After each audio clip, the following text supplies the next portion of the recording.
اب مسئلہ یہ کہ آج احسن اقبال صاحب کہہ رہے ہیں کہ ہم منتیں کر رہے ہیں اور آئی ایم ایف جو ہے وہ ٹس سے مس نہیں ہو رہا ہے. ہمارے ساتھ زبیر خان صاحب ماہر معیشت موجود ہیں, فرحان رقائی صاحب اسلام آباد سے براہ راست یہ بھی معیشت کے اوپر گہری نظر رکھتے ہیں. بہت شکریہ آپ دونوں کا, چونکہ اسٹوڈیو کا ایڈوانٹیج ہے آپ کو, مجھے اس لیے وہاں سے شروع کرنا ہے. بخاری صاحب, یہ اسحاق ڈار صاحب doesn't care, I M F آتا ہے نہیں آتا مینج کر لیں گے. کیسے مینج کریں گے ہم؟ یہ ذرا ہماری ہمیں گائیڈ کریں. اگر ملک کا وزیر خزانہ کہتا ہے آئی ڈونٹ کیئر, مجھے پرواہ نہیں. جی اچھا ہوتا اگر آج اس پروگرام میں اسحاق ڈار صاحب بھی موجود ہوتے, ہم ان سے براہ راست یہ سوال پوچھتے کہ بھائی آپ نے جو کہا تھا آئی ڈونٹ کیئر, تو اس کے بعد اب تو آپ کو شرائط ماننی پڑ رہی ہیں اور کچھ مان چکے ہیں, کچھ ماننے والے ہیں, کچھ ماننی پڑیں گی.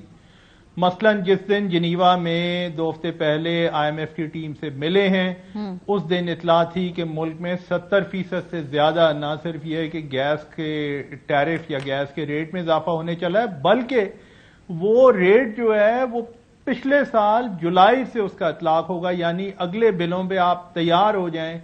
ایک گیس کی مد میں آپ کو ایک بھرپور رقم دینی پڑے گی, یہ پاکستانیوں کے لیے اطلاع ہے. آئندہ 2-3 دن میں یعنی سوموار کو اسٹیٹ بینک کی میٹنگ ہے مانیٹری پالیسی کمیٹی کی, اور اطلاعات یہ ہیں مارکیٹ میں کہ کم سے کم 1 یا 2% تک جو سود کی شرح ہے وہ بڑھانی پڑے گی, 16% سے یہ اوپر جائے گی. بجلی کے بارے میں یہ اطلاعات ہیں کہ آئی ایم ایف اپنی پوزیشن پہ بالکل زوردار طریقے سے قائم و دائم ہے. وہ کہتے ہیں کہ جی سرکولر ڈیٹ آپ کا اتنا زیادہ بڑھ گیا ہے کہ آپ کے پاس کوئی چارہ نہیں سوائے اس کے کہ آپ بجلی کے نرخ بہت بڑے ایک پیمانے پہ بڑھائیں. تو اسحاق ڈار صاحب کی جو بات ہے وہ تو اتنا بڑا مذاق بن کے رہ گیا ہے. میرے خیال میں پاکستان کی 76 سالہ تاریخ میں اس سے بڑا کم ہی کوئی مذاق کبھی کسی نے دیکھا ہوگا, خاص طور پہ کسی وزیر کے حوالے سے ہم نے دیکھا ہوگا. وہ تو ایسی ہی ہیں, اور پھر ان کی جو سٹیٹمنٹس ہوتی ہیں پبلک میں, وہ جس طرح آ کے بات کرتے ہیں. ابھی کچھ ہی عرصہ پہلے انہوں نے فارن کرنسی اکاؤنٹس کے حوالے سے جی بڑی ہی غیر ذمہ دارانہ سٹیٹمنٹ تھی, جس کے بعد سب پینک کر گئے, انتہائی غیر ذمہ دارانہ پینک کر گئے سب اس کے بعد. اور اس کے بعد جو ہوا وہ آپ کے سامنے ہے. میں تو بہرحال اس نتیجے پہ سر, یہ جو آپ ساری باتیں بتا رہے ہیں بخاری صاحب, یہ بڑی خطرناک باتیں ہیں, کیونکہ جب یہ قیمتیں بڑھانی ہیں جو کہ ہمیں ایونچولی بڑھانی ہے, پاکستان کا جو المیہ ہے یہ زبیر خان صاحب, وہ یہ کہ پہلے ہم سیاسی اینگل سے فیصلوں کو دیکھتے ہیں, اس کے بعد جو ہارڈ کور جو جیسے کہتے ہیں نا وہ جو اپنے بک بیلنس کرنی ہے وہ بعد میں ہوتی ہے. ایک پولیٹیکلی انسٹیبل گورنمنٹ, الیکشن ہوگا نہیں ہوگا, یہ رہیں گے یا نہیں رہیں گے, اس کانٹیکسٹ میں یہ فیصلے یہ کیسے کریں گے؟ اور اگر نہیں کریں گے جلدی یہ فیصلے تو پھر کیا ہوگا؟ جو اگلی آنے والی حکومت ہے اوبویسلی انہوں نے بھی اسی کا خمیازہ بھگتنا ہے. اب تو جو حکومتیں آئیں گی انہوں نے اس کو چلانا ہے نا آگے. دیکھیے میرے خیال میں تو جو پولیٹیکل انسٹیبلٹی کی طرف آپ جو بات کر رہے ہیں وہ ایک مسئلہ نہیں ہے پاکستان کا. پاکستان کا مسئلہ یہ ہے کہ جو پولیٹیکل پارٹیز آپس میں لگی ہوئی ہیں اس میں پاور سٹرگل میں, ان کے پاس وہ پروفیشنل ٹیم ہی نہیں ہے کہ اکنامک ایشوز کو وہ ایڈریس کر سکے. اب دیکھیں یہ جو آج کل آپ دیکھ رہی ہیں یہ جو صرف انڈیسیژن جو ہے, یہ مجھے یاد ہے کہ پی ٹی آئی کی حکومت بھی جب آئی تھی تو ان دنوں میں بھی یہی حالت تھی, اور اس وقت بھی جو آئی ایم ایف نے کہا وہ نے کر دیا. حالانکہ میں آپ لوگوں کے پروگرامز میں کہتا رہا کہ Pakistan must go to the I M F, لیکن اپنا پروگرام لے کر جائیں. ابھی بھی یہ لوگ جا رہے ہیں اور آئی ایم ایف وہی پروگرام چل رہا ہے, ابھی چینج نہیں ہوا, نیگوشیٹڈ پروگرام ہے وہی چل رہا ہے. اور اس کو انہوں نے مفتاح نے پھر آنکھیں بند کر کے تمام وہ کام کیے جس سے پاکستان میں قیمتیں بڑی, انفلیشن ہوئی, ساری معیشت بند ہو گئی. چوائس کیا تھی سر اس کے علاوہ؟ جب اٹس ناٹ لائک دیٹ. دیکھیے میں نے تو 12 سال بعد کام کیا بڑی بڑی کنٹریز پر, کام یورپ میں, ٹرکی میں, سب جگہ پر کام کیا. اٹس نیور لائک دس.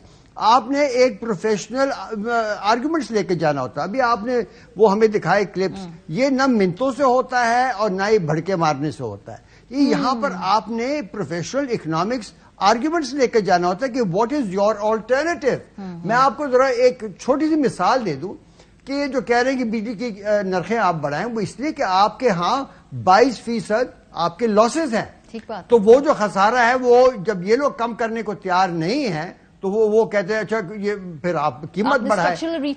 اب سملرلی ان دا بجٹ دیکھیں بجٹ میں جو ان کی جو ریونیو شارٹ فال ہوئی ہے وہ آئی ایم ایف کی پرسکرپشن اور ان کی غلطیوں سے ہوئی ہے کہ اکانومی کولیپس کر گئی ہے, بند ہو رہی ہے. آپ نے دیکھا سارے کارخانے بند ہو رہے ہیں تو نیچرلی ریونیو کی شارٹ فال ہوگی.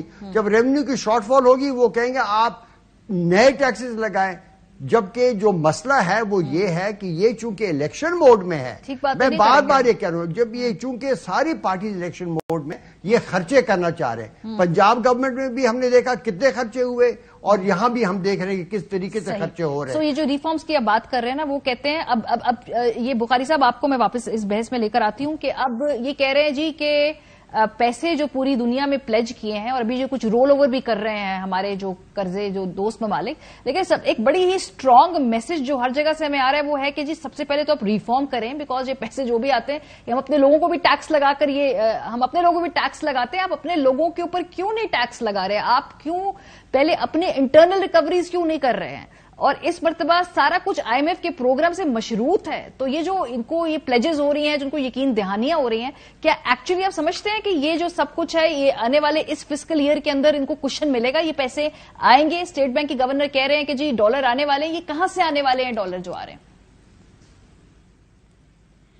جہاں تک پلیجز کا تعلق ہے اب تو یہ واضح ہو چکا ہے کہ تقریباً 90% رقم اس میں ایسی ہے جو کہ قرض ہے, تو اس لیے اس کے اوپر بہت زیادہ خوشیاں نہیں منانی چاہیے. 10% گرانٹس ہیں لیکن باقی 90% بہرحال ہمیں واپس کرنے ہیں, اور یہ پیسہ کوئی فوراً نہیں آئے گا, یہ وقت کے ساتھ ساتھ آئے گا. کچھ تو اس میں ایسے قرضے ہیں جو کہ آئندہ 2-3 سال میں ڈسپرس ہوں گے, یعنی 2-3 سال میں پاکستان کو ملیں گے. صحیح. جہاں تک آئی ایم ایف کا تعلق ہے, دیکھیے پاکستان اس وقت 23ویں آئی ایم ایف پروگرام میں ہے اور پاکستان کو ان ممالک میں شمار کیا جاتا ہے جو کہ بار بار آئی ایم ایف کے پاس جاتے رہے ہیں اور اس کے باوجود اپنے حالات درست نہیں کیے. آج دنیا بھی لگتا یہ ہے اور بین الاقوامی ادارے بھی میرے خیال میں پاکستان سے کچھ تھوڑے تنگ آ گئے ہیں. Sir let me use the word اور وہ تنگ آ گئے ہیں اور وہ فیڈ اپ. جی بالکل, اور وہ یہ کہہ رہے ہیں کہ بھائی آپ کے اپنے ملک میں ایسے طبقات ہیں جو کہ ٹیکس نہیں دیتے, آپ جا کے ان سے پہلے ٹیکس لیں.